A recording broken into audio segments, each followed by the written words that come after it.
కేసరి అనేటువంటి పత్రికను నిషేధించారని, కేసరిని నిషేధించిన తర్వాత ఇంకొక పత్రిక అగ్రణి అనేటువంటి పత్రికను పెట్టారు అని అంటారు. దాన్ని ఎందుకు నిషేధించారు?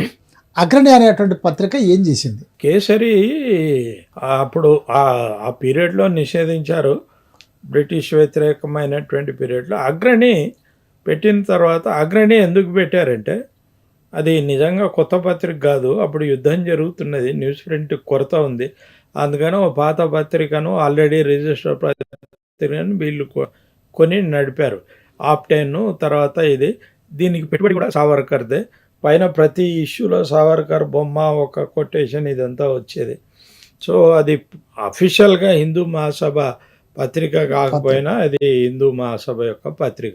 ఆయన గైడెన్స్లోనే రాసేది.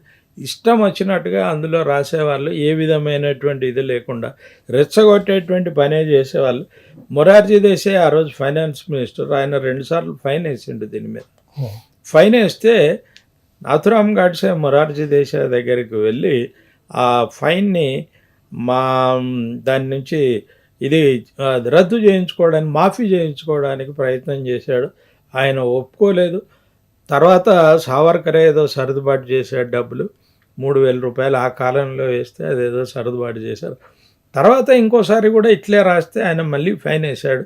వేస్తే ఏం చేశారంటే ఆ పత్రికను మూసేసి ఇంకో పత్రిక, హిందూ రాష్ట్ర అనేటువంటి పేరా ఒక పత్రికను స్థాపించి దాన్ని నడిపారు. ఇందులో కూడా ముస్లిం ద్వేషము, తర్వాత హిందువుల గొప్పతనాన్ని వీటిని చాటడం, ఇటువంటి పని ఉండేది. ముస్లిం ద్వేషిగా నడిచేది. అదేవిధంగా కాంగ్రెస్ పట్ల కూడా ద్వేషం.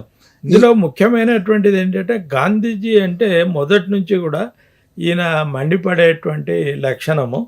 సో గాంధీజీకి వ్యతిరేకంగా ఏది వస్తే అది రాసేటువంటి లక్షణం ఈయనకు గాడ్సేకు ఉన్నది. ఈ అగ్రణి అనేటువంటి పత్రిక పేరుకు పత్రిక కార్యాలయం అయినప్పటికీ కూడా మీరు చెప్పినట్టుగా పత్రికలో అనేక రెచ్చగొట్టేటువంటి విషయాలు రాసినప్పటికీ దాంతో పాటు ఆ కార్యాలయం లోపల ఇతర కార్యక్రమాలు కూడా జరిగాయి అని అంటారు. ఏంటి ఆ ఇతర కార్యక్రమాలు? ఇతర కార్యక్రమాలు ఏంటంటే కుట్రలు చేయటం.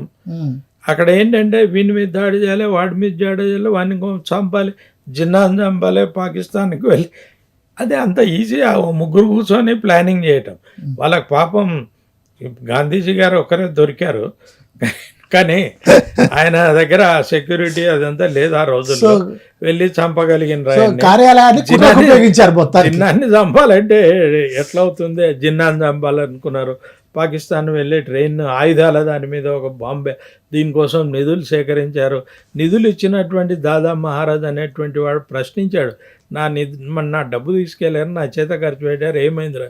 ఇంకోటి, ఆయన దగ్గర డబ్బులు తీసుకురావడానికి వీళ్ళు ఏం చెప్పారంటే, వెళ్ళి నిజాం ఈ ఆబ్కారీ ఉంటుంది బార్డర్లో, అక్కడ పన్నులు వసూలు చేసిన డబ్బు ఉంటుంది, మాకు గనక నువ్వు తుపాకీ ఇస్తే మేము వాళ్ళని బెదిరించి ఆ డబ్బును తీసుకొస్తామని చెప్పారు.